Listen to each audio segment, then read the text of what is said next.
Shooting நடந்துக்கிட்டு இருக்கு. அப்போ எங்கள் அம்மா இறந்து போயிட்டாங்க. அந்த படம் நடந்துக்கிட்டு இருக்கையிலே என் ஒய்ஃபுக்கு வந்து ஒரு ஒரு அபார்ஷன் ஆச்சு. அவர் ஒரு 17-18 வருஷம் பார்க்கல. நீங்கள் நம்புவீங்களா? பார்த்துட்டு நான் அந்த இன்விடேஷன் பார்த்து விஜய் சார் வந்து சொன்னாராம், ரெடி டேக் போகும்போது மேலே ஒரு கேமரா வேல்ராஜ் எடுத்துக்கிட்டு இருக்கார், கீழே ஒரு கேமரா இருக்குது, லைட் வேறு வேரியேஷன் ஆகிட்டுருக்கு. அவர் இங்கே இருக்கார், அந்த அங்கே உட்காந்துருக்காரு. நாங்கள் லவ் பண்ணிகிட்டு இருக்கோம் அப்படி இப்படின்னு அவங்க யார்கிட்டையும் சொல்ல மாட்டாங்க. அதையும் நம்ம அனாரிமாக கேட்டுக்கூடாது.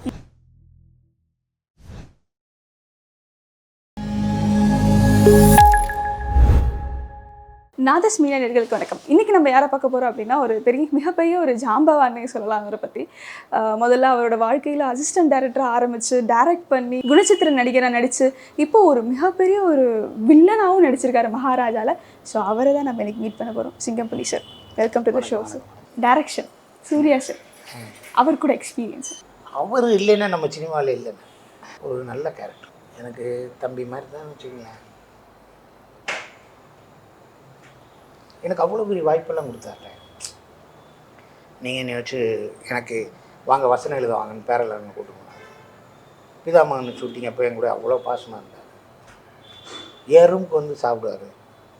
என்னை அவரை இடத்துக்கு அழைச்சிட்டு போய் சாப்பாடு கொடுப்பாரு. நான் மகாபலிபுரத்தில் வந்து மாயாவி டிஸ்கஷனில் இருக்கேன். இங்கேருந்து வந்து என் கூட லஞ்ச் இதெல்லாம் சாப்பிட்டுட்டு என்னை கூப்பிட்டு போய் பெரிய ஹோட்டலெல்லாம் உட்கார வச்சு மீனுக்குன்னு அதெல்லாம் வாங்கியெல்லாம் கொடுத்துட்டு நல்லா வந்திருக்கா, ஓகே சீக்கிரம் போயிடுவோம் ஷூட்டிங் அப்படிம்பாரு. அப்போ மகாராஜா ஷூட்டிங் மாயாவி ஷூட்டிங் அப்போ ஷூட்டிங் நடந்துக்கிட்டு இருக்கு. அப்போ எங்கள் அம்மா இறந்து போயிட்டாங்க. ஷூட்டிங் நடக்கையில் இறந்து போயிட்டாங்க. அப்போ வந்து என்னென்னா, நான் ஷூட்டிங் போயிட்டேன், அம்மா இறந்ததுக்காக நான் ஊருக்கு போயிட்டு திருப்பி மகாபலிபுரத்தில் சாங்கு நான் வந்துட்டேன். அந்த சாங் அன்றைக்கி வந்து என்ன, தமிழ்நாட்டில் எல்லோருக்கும் எதிர்காலம் நல்லாயிருக்கும் அப்படின்னு ஒரு சாங்கு. அதை நான் இங்கே வந்துட்டேன். வந்த உடனே அம்மா இறந்து 2 நாள்லேயே நான் இங்கே வந்துட்டேன். சாங் இருக்கே, வரணுமே, படம் இருக்கே அப்படின்ட்டு வந்துட்டேன். இவர் கேட்டார், எப்படிங்க அவரால் முடியுது, இப்படி அதுக்குள்ளே வந்துட்டார். ஐயோ ஒரு வாரம் இருந்துட்டு வர சொல்லுங்கள், சாங் தானே நம்ம பார்த்துக்கலாம், நீ அவர் போக சொல்லுங்கள் அப்படின்னாரு. இல்லை சார், சாங் இருக்குது, ஹீரோவோட ஓப்பனிங் சாங் இருக்குது, அது இது இதாக ஹியூமர் பண்ணணும், அது நல்லா எடுக்கிறாங்க. இல்லை மாஸ்டர் தான், பெரிய மாஸ்டர் இருக்காரு, அவர் போக சொல்லுங்க, ஏன் இங்கே வந்தார், எப்படி இருக்கார் அப்படிங்கிற. திருப்பி நான் வரேன். வந்தோடனே இந்த மாஸ்டரோடையெல்லாம் உட்காந்து பேசுகிறேன். அந்த மீசெல்லாம் அந்த சவுண்ட் அப்போ இதெல்லாம் பண்ணிடலாம், க்ளோஸில் எடுங்க அப்படி இப்படின்னு பேசிகிட்டு இருக்கேன், சிரிச்சிட்டு இருக்கேன். ஒரு என்னை வந்து பார்க்குறாரு, எப்படி இந்த மனநிலைக்கெல்லாம் இருக்கார் அவர். சார் அது என்னோட விஷயம். எங்கள் அம்மா இருந்தாங்க அப்படிங்கிறது என்னோட விஷயம், எனக்கு பாதிப்பு. ஆனால் இது இன்னும் ஒரு 6 கோடி பேர் பார்க்க போகிறாங்க, இந்த படத்தை பார்க்க போகிறாங்கள. அதில் நாம் இந்த பாட்டை என்னப்பா எடுத்தேன், ஒரு என்னப்பா காமெடியே இல்லை இப்படின்னு சொல்லிடக்கூடாது.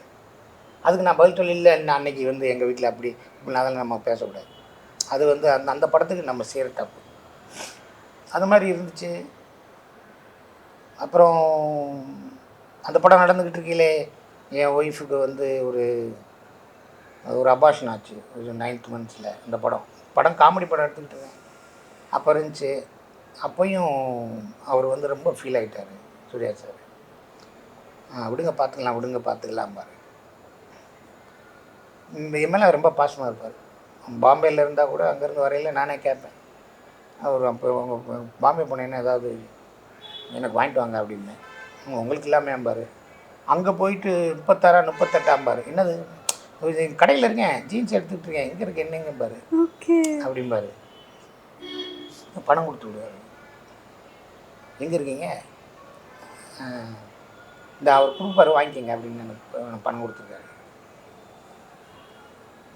அந்த மாதிரியான ஒரு நட்பு கிடக்கூடாதுன்னு தான் நான் வந்து அவரை ஒரு 17-18 வருஷம் பார்க்கல. நீங்கள் நம்புவீங்களா? பார்க்கல. அவர் வேலையில் இருக்கார், நான் கொஞ்சம் வேலையாக இருக்கேன். அடிக்கடி நம்ம பார்த்தோம்னா அந்த நட்பு இதாகிடும். அவங்கள அப்படியே உயரமாகவே பார்க்கணும், புரியுங்களா அவங்களுக்கு? அவங்கள உயரமாகவே இருக்கணும். அவங்க நினைக்கணும், ஏன் என்னை வந்து புள்ளி பார்க்கல அப்படின்னு அவங்க நினச்சாங்கன்னா நம்மளே கூட்டு போய் அது விட்டுரும். அவரை போய் பார்க்கணும்னு போயிடுவோம். நான் ஆசைப்படுவேன், பார்க்கணுன்னு ஆசைப்படுவேன். ஆனால் சரி எதுக்கு அவர் போய் டிஸ்டர்ப் பண்ணிக்கிட்டு, நம்ம ஒரு நாள் பார்க்கணும். அது எதுக்காக பார்க்கணுங்கிறது கடவுளுக்கு தெரியும். அது ஒன்று. அதனால நான் வந்து தம்பி ஆர்யாவாக இருக்கட்டும், ஒரு சூர்யா சாரா தம்பி சூர்யாவாக இருக்கட்டும், அவங்கள வந்து நான் வந்து இவர் ஆர்யாவில் நான் ஒரு 14 வருஷத்துக்கு பார்த்தேன். காதர் பாட்சான்ற காதர் பாட்சான்ற முத்துராமலிங்கத்தில் நடிக்க போகிறேன். அவர் ஃபஸ்ட்டு ஒரு ஸ்ட்ரீட்டில் அப்படி வந்துட்டு இருக்காரு. நான் அப்படியே பார்த்தேன். அந்த படத்தில் நான் நடிக்கிறேன், அவர் கூடயே இருப்பேன் நான், ஏட்டையா கேரக்டர். அவர் அப்படியே வந்தார். அப்படி வந்துட்டு இருக்கல, நான் தூரத்துலேருந்து பார்த்தேன். பார்த்துட்டே இருக்கப்பறம் 14 வருஷத்துக்கு அப்புறம் பார்க்குறேன். எந்த ஷூட்டிங்லேயும் பார்த்ததில்ல. அதுக்கு முன்னாடி அவர் கூட ஆக்ட் பண்ணவும் இல்லை. நான் கடவுளுக்கு அப்புறம் வேறு நிறையா ஹீரோடெல்லாம் பண்ணிட்டுருக்கேன், அவர் கூட பண்ணவே இல்லை. அப்படி நடந்துட்டு இருக்காரு.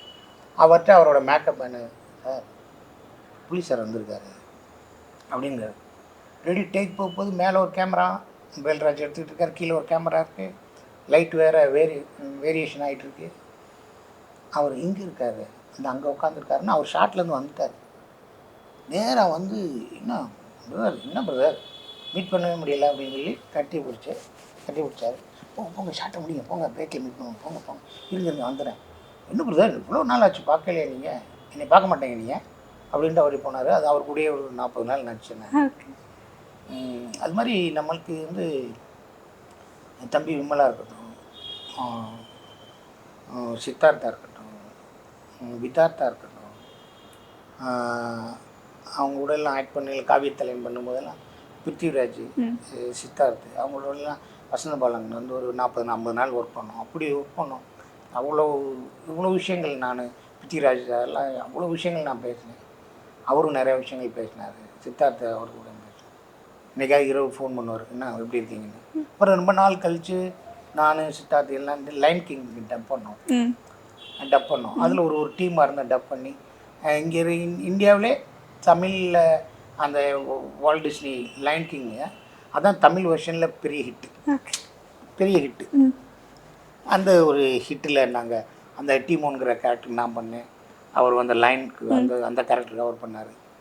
ஸோ நிறைய இடங்களில் நம்ம பார்த்து நிறைய விஷயங்கள்லாம் டப்பிங்காக இருக்கட்டும், ஒரு நடிக்கிறதா இருக்கட்டும், அது ஒரு மிகப்பெரிய வெற்றியாக வரும்போது ரொம்ப சந்தோஷமாக இருக்குது. நீங்கள் என்னமோ கேட்டாங்கன்னா அது சூர்யா சாரை பற்றி. சூர்யா சார் தான் நான் சொல்கிறேன். என்னன்னா ஒரு 50 நாள் ஒரு 60 நாள் இருக்கேன், நம்ம ஒரு படம் பண்ணலாம் அப்படின்னு நம்ம சொன்னார். அப்புறம் நாங்கள் பி ஸ்டுடியோ கிளப்பி தானு சாருக்காக மாயாவி பண்ணோம்.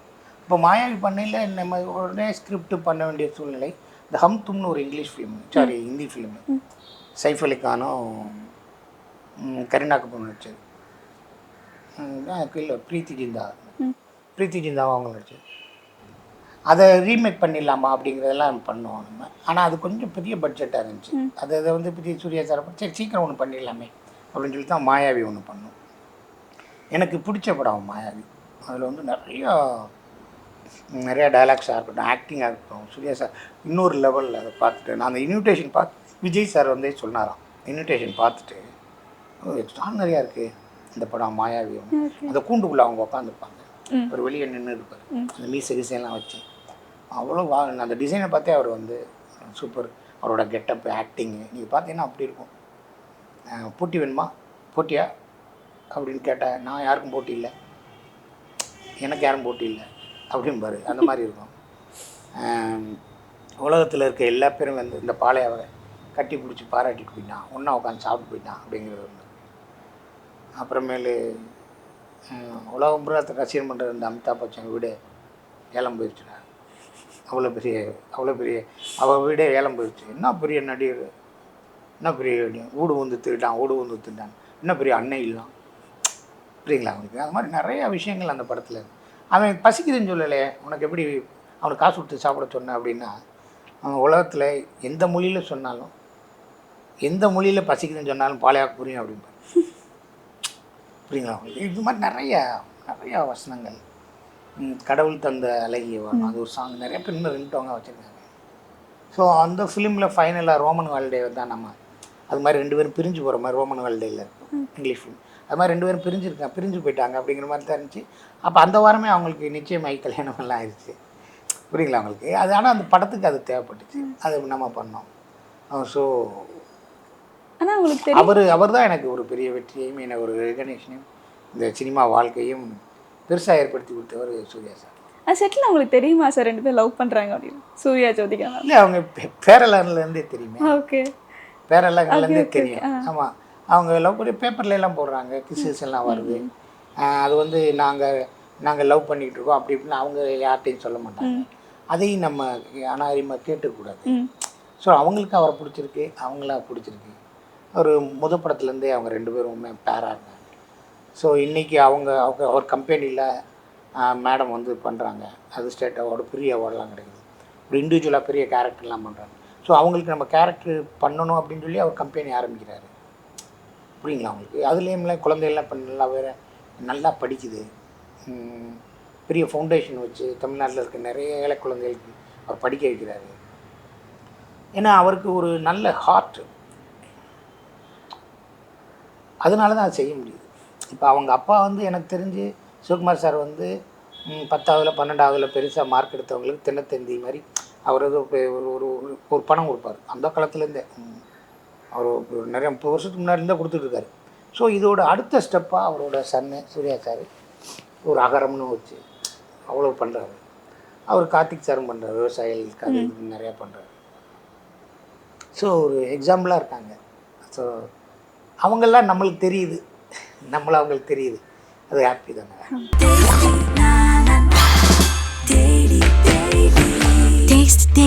Taste the Daily.